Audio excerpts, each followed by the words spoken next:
let me ask you this. Do you want a parasite in you?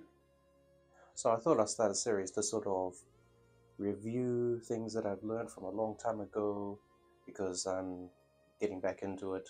So this will be sort of a PCB series review kind of thing. So, first one, parasitics. So when you hear the word parasitic, what do you think? First, I always think of, some kind of worm or something living inside of you. Like, have you ever watched Stargate? Okay, so this is parasitics in PCBs. So you know of capacitors, resistors, and maybe even inductors. Now each of those things have something. A capacitor has capacitance, resistor has resistance, and inductors have inductance. But they each have a little bit of one another. For example, you have capacitance, but that capacitor will have a little bit of inductance and a little bit of resistance. The same goes for inductors. Inductors will have some resistance and some capacitance, and resistors will have some capacitance and some inductance. So these are unintentional but foreseeable added features. Not features.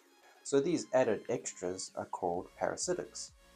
Things that you don't really want, or you actually don't not really want, you just things that you don't want. So I mentioned inductors, capacitors, resistors have parasitics. This holds true to trace wires.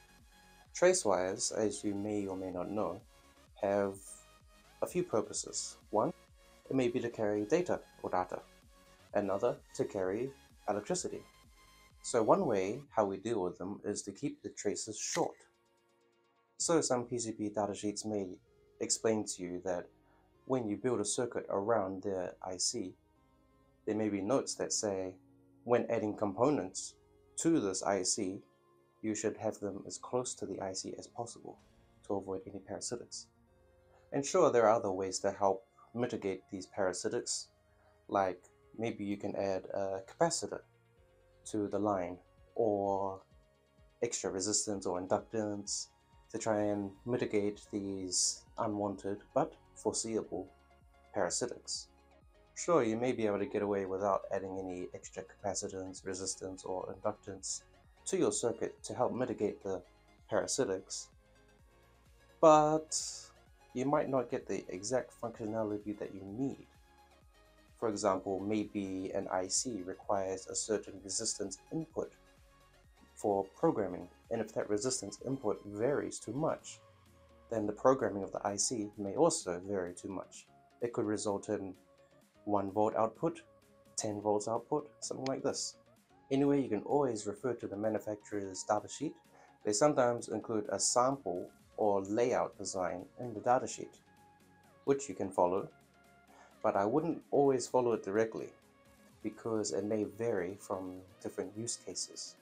So anyway, that's it for this short video. Remember, this is sort of like review for me, but if it's helpful for you, that's also great. So if you like this kind of content, please consider liking, commenting, subscribing. I have a Discord in the description below.